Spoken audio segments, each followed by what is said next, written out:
नमस्कार, मैं श्याम गिरी। आप देख रहे हैं टीएफडी इंडिया न्यूज 24। टीएफडी इंडिया न्यूज 24 में आप सभी दर्शकों का स्वागत है। नीतीश कुमार की पार्टी जेडीयू के अंदर घमासान बड़ी तेजी से मचने लगा है और यह घमासान तब मचना और शुरू हो गया जब आनंद मोहन सिंह एक ऐसी हालात में अब जेडीयू आकर के खड़ी हो गई है कि आनंद मोहन सिंह ने सारा काला चिट्ठा उतार करके जेडीयू का रख दिया है। अब देखना यह बड़ी महत्वपूर्ण होगा कि क्या आनंद सिंह के बातों में कितना दम है और पार्टी पर इसका क्या असर पड़ता है, क्योंकि इस वक्त जो हालात हैं बिहार के अंदर वह हालात कुछ सही नहीं है। आनंद मोहन सिंह के बयानों के बाद जैसे पार्टी के अंदर एक ऐसा सिलसिला निकल पड़ा है कि अब हर नेता को कुछ बोलने के लिए मजबूर होना पड़ रहा है। लेकिन इसी बीच पप्पू यादव को हाईकोर्ट से बड़ी जीत मिली है और सुरक्षा को लेकर के उनकी सुरक्षा में कमी कर दी गई थी। इसको लेकर के पटना हाईकोर्ट में पप्पू यादव गए हुए थे और पप्पू यादव को वहां से जीत मिली। साथ ही उसका बेनिफिट कहीं ना कहीं तेजस्वी यादव को भी मिला है और तेजस्वी यादव भी अब सुरक्षा के घेरे में आ जाएंगे। उनकी सुरक्षा भी पूरी तरह से देनी पड़ेगी सरकार को। सरकार जो कम कर रही थी अब वो कम नहीं कर पाएगी।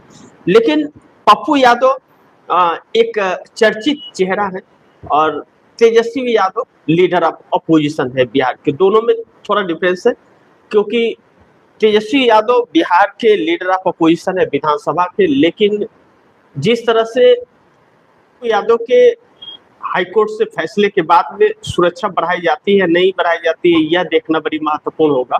लेकिन इस वक्त जो हालात है, मैं आनंद मोहन सिंह के उस बयानों को कहूं जिसने पूरे बिहार के अंदर एक ऐसा भूचाल सा हालात पैदा कर दिया है जिसको लेकर के सम्राट चौधरी की सरकार बहुत बड़े संकट में आकर के खड़ी हो गई है। आनंद मोहन सिंह लगातार कई दिनों से यह बातें जब कह रहे हैं तो फिर एक ऐसी स्थितियां उत्पन्न हो रही है जो चिंता का विषय है। नीतीश कुमार, आनंद मोहन सिंह कह रहे हैं कि नीतीश कुमार ने बेहद खराब हालात वाले बिहार में जेडीयू बनाया था और जेडीयू उसे ऊंचा मकाम तक भी जेडीयू को पहुंचाया, जिसकी वजह से 20 साल 6 महीने तक वह सत्ता पर काबिज रहे। लेकिन आज जो उनका जिंदा ही जमीन में दफन कर दिया गया। यह आनंद मोहन सिंह के कहने के अनुसार कि जो रुतबा था उनका उस रुतबे को पूरी तरह से खत्म कर दिया गया और जैसे जिंदा दफन कर दिया जाता है वह हालात हो गए कि नीतीश कुमार कहीं के इधर उधर के नहीं रह गए। लेकिन नीतीश कुमार का नाम और चेहरा सब गायब कर दिया गया है। उनका कहीं पोस्टर बैनर होता है वहां से भी नाम चेहरा गायब कर दिया जाता है। जो मंत्रिमंडल विस्तार हुआ था, मंत्रिमंडल विस्तार में भी नीतीश कुमार का कोई भी मतलब रोल नहीं रहा, उनका कहीं तस्वीर नहीं रहा। जबकि 85 विधायकों की वह जिक्र करते हैं कि जिस पार्टी के पास 85 एमएलए है और वह समर्थन दे रही है तो उसका कहीं एक तस्वीर भी अगर न हो तो यह बहुत चिंता का विषय है। यह आनंद मोहन यह तर्क दे रहे हैं। आगे आनंद मोहन कहते हैं कि गांधी मैदान में शपथ ग्रहण हुआ और 85 एमएलए के साथ उनका नेता खड़ा था, लेकिन कहीं एक तस्वीर तक नहीं लगी थी। बाकी सबकी लगी थी लेकिन नीतीश कुमार की नहीं लगी थी, यानी कि उनको पूरी तरह से हटा दिया गया है। अब जो मुख्यमंत्री थे तो घटक दल के 2 उप मुख्यमंत्री थे, तस्वीरें छपती थी। अब आनंद मोहन का कहना यह है कि जब नीतीश कुमार मुख्यमंत्री थे तो सम्राट चौधरी और विजय सिन्हा उस वक्त 2 डिप्टी सीएम हुआ करते थे, तो इन दोनों का तस्वीर भी लगता था। कहीं बैठक में जाते थे तो इन लोगों को बैठक में भी बुलाते थे।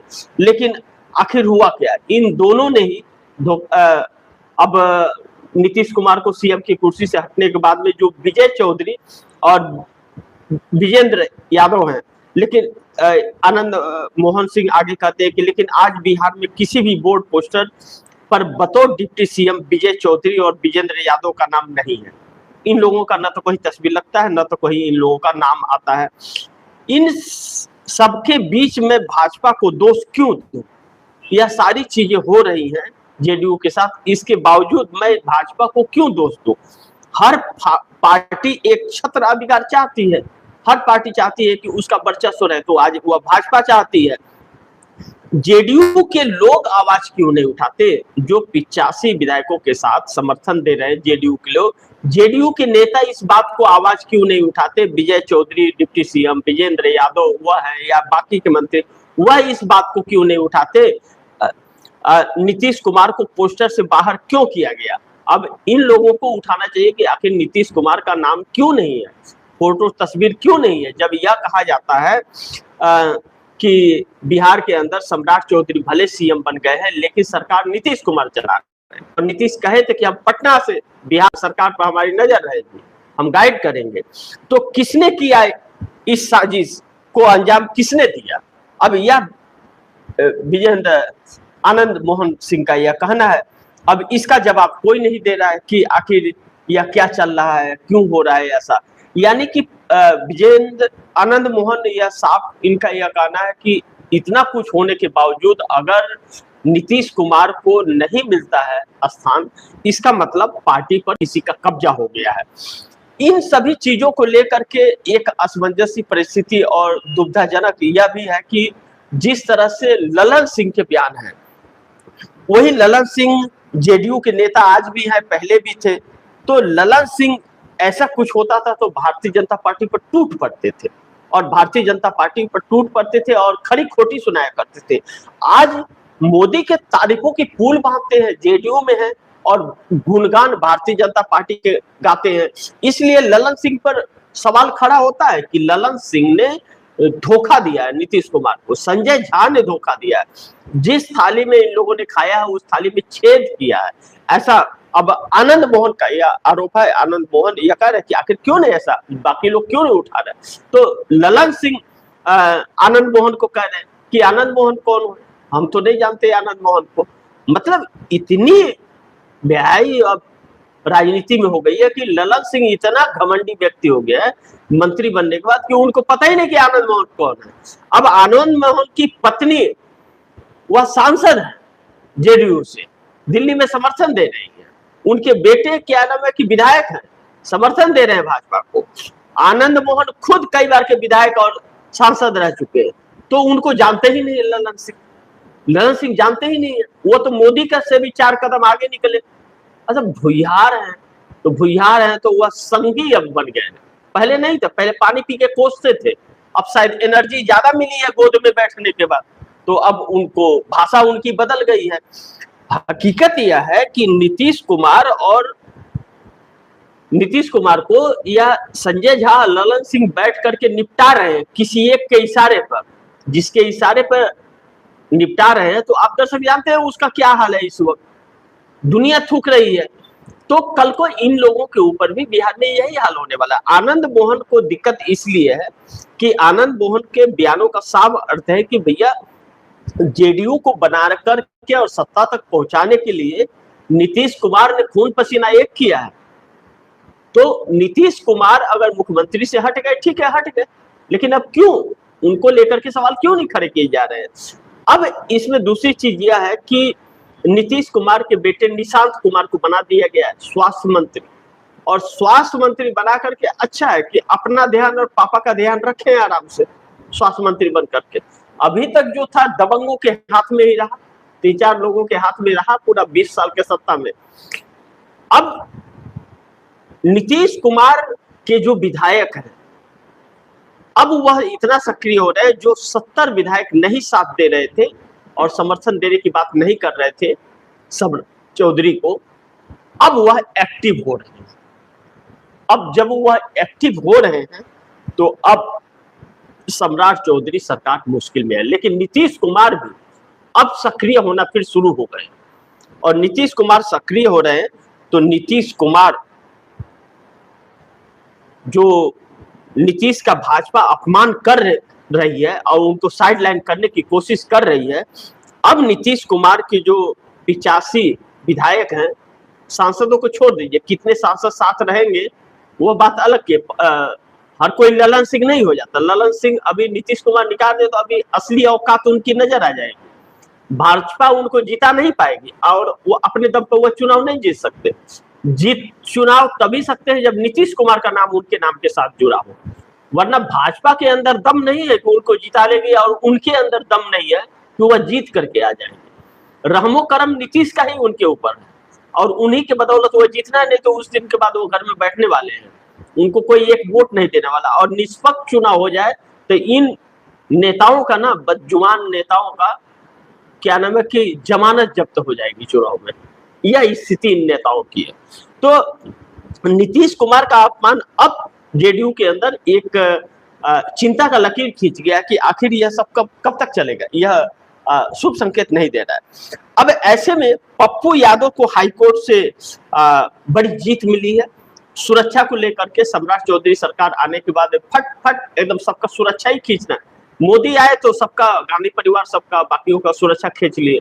सुरक्षा किसको देते? कंगना रनावत को सुरक्षा दे, चिराग पासवान को सुरक्षा दे, उनको मोहन भागवत को सुरक्षा देंगे, बाकियों को जिसे कोई नहीं पूछता उसको सुरक्षा देंगे, राघव चड्ढा को सुरक्षा देंगे।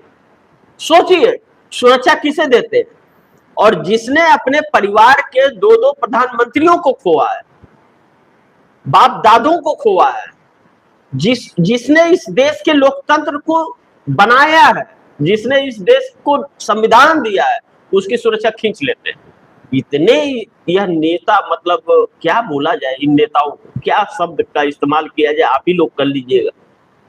ऐसे नेताओं का के वजह से आज ये हाल है कि विदेश में जाए तो लोग थूकते हैं और देश में आए तो थूकते हैं, लेकिन फिर भी कोई लाज शर्म नहीं है इन नेताओं को, फिर भी इनके गाल बजने कम नहीं हो रहे। जिस थाली में खा रहे हैं उसी में छेद कर रहे हैं, लेकिन गाल बजाना नहीं भूल रहे हैं। इनका इलाज कैसी जनता करेगी वो जानती है, लेकिन जनता के हाथ में भी क्या है? चुनावे जब चोरी हो जाएगा तो जनता करेगी क्या? जनता अपनी ताकत और अपना गुस्सा वोट से ही दिखाएगी ना। तो आप वोट डालो किसी को भी, ईवीएम ही बदल देंगे। अभिषेक बनर्जी ने आरोप लगाया ना पश्चिम बंगाल के अंदर कि 100 सीटों पर ईवीएम ही बदल दिया गया और स्ट्रांग रूम के अंदर काउंटिंग सेंटर पर बदल दिया गया, फॉर्म 70C से मिल ही नहीं रहा था। चुनाव आयोग, ज्ञानेश कुमार ऐसा व्यक्ति है कि वो किसी का सुनता ही नहीं, किसी का नहीं सुनता। वह अपने एक आका बना लिया, उस आके पर बस नाचता है वह व्यक्ति। और देश का इतना बड़ा गद्दार है वह व्यक्ति कि उसको 10 बार फांसी दे तो भी कम है, कि पूरे चुनावी प्रणाली को उसने सत्यानाश कर दिया और करोड़ों लोगों के नाम को SIR के नाम पर काट करके इस देश के नागरिकता से वंचित कर रहा है। और अनपढ़ों की सरकार वैसे लोगों को कहती है कि सरकारी सुविधा नहीं मिलेगा। अरे सब तो लूट करके बैठ गए हो तो दोगे कहां से भैया? सब तो लूट लिए हो और लूट करके सब भपोती लुटा दिए हो अपने बड़े बड़े धन्ना सेठों को, तो तुम्हारे पास है नहीं, तू खुद भिखारी बने हुए हो, तो तू दोगे कहां से? और बल्कि देश पर कर्ज इतना ले रहे हो, 4.06 लाख करोड़ का कर्ज है बिहार के ऊपर, और सीएम बनते ही 12,000 करोड़ और लेकर के आए। जनता को नहीं मिलेगा कुछ, जनता से लूटेंगे या लोग। 10,000 दिए, महिलाओं को वोट ले लिए, चुनाव जीत गए, सत्ता में आ गए, और अब आ गए तो 10,000 रुपया असूलने का प्लान बना रहे कि 16,500 करोड़ असूलेंगे। सोचिए कि देश की राजनीति जा किस दिशा में रही है। यह एक बहुत चिंता की लकीर है जिस पर चर्चा करें। तो जिसे संकट है, जिसे खतरा है, उसकी सुरक्षा खींच लेंगे और खुद ही उसको खतरे में डालते भी हैं, संकट में डालते भी हैं। मतलब चित भी मेरी और पट भी मेरी, ऐसे शख्स के हाथ में देश हो तो लोग थूकेंगे ही, और क्या करेंगे। और सम्राट चौधरी तो इतने बड़े ज्ञानी बाबा है कि वह 8वें अजूबा मोदी जी है तो 9वें अजूबा सम्राट चौधरी है, कोई शक नहीं है इसमें। और दोनों ऊपर से पढ़ के आए हैं, ऊपर से दोनों पढ़ के टपके हुए, यहां नहीं पढ़े, और दोनों की डिग्री बड़ी अनुभव वाली है। ऐसी डिग्री है दोनों की कि आपने कभी नाम ही नहीं सुना होगा, ऐसी डिग्री है दोनों की, लेकिन मुंह ही नहीं खोलता। अब नॉर्वे की पत्रकार जब सवाल पूछ देती है तो जैसे ऐसे भाग रहे हैं जैसे किसी ने धोती खोल दिया हो। सोचिए, सबसे ज्यादा आबादी वाला देश विश्व का,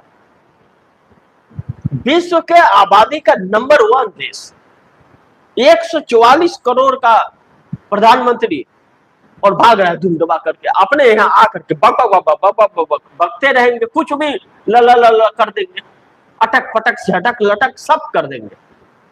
तो ऐसे लोग सत्ता जब चलाएंगे तो क्या सत्ता चलाएंगे और क्या आपका भला करेंगे, जिन्हें खुद का नहीं पता, जो खुद दूसरे के मोहताज है। चुनाव आया, उद्योगपति ने पैसा दिया, चुनाव लड़ करके हाव भाव करके जीत गए हिंदू मुस्लिम करके, और उसके बाद में पैसा लूटेंगे और उन उद्योगपतियों पर लुटाएंगे, बाद में वह इनको चंदा देंगे। तो यह स्थिति अब गौतम अडानी बिहार में जाकर के कहते हैं कि हम बिहार में ये करेंगे वो करेंगे। 1100 एकड़ की जमीन किसी को 1 रुपया पे दे दीजिए, देखिए कि आपका कैसा गुणगान गाता रहेगा और फिर बाद में आपको कैसा लूटता है। तो देश को यह लोग बेचने निकले हैं, दुर्भाग्य यह है। बाकी आप दर्शक क्या सोचते हैं, क्या नहीं सोचते हैं, लेकिन नीतीश का इतना अपमान होना, हालांकि नीतीश इसी के लायक है, इस बात में कोई शक नहीं है। उनके जैसे नेताओं के साथ यही होना चाहिए जो इस देश को इस हालात में पहुंचा दिया है। बाकी आप दर्शक जो भी सोचते हो कमेंट बॉक्स में जरूर दीजिएगा, और इस खबर को ज्यादा से ज्यादा शेयर कीजिए, अपने दोस्तों को भी कहिए आगे शेयर करें। और आपने टीएफडी इंडिया न्यूज 24 को सब्सक्राइब नहीं किया, सब्सक्राइब कर लीजिए, अपने दोस्तों को भी कहिएगा सब्सक्राइब करें। मिलते हैं अगली खबर के साथ, तब तक के लिए नमस्कार।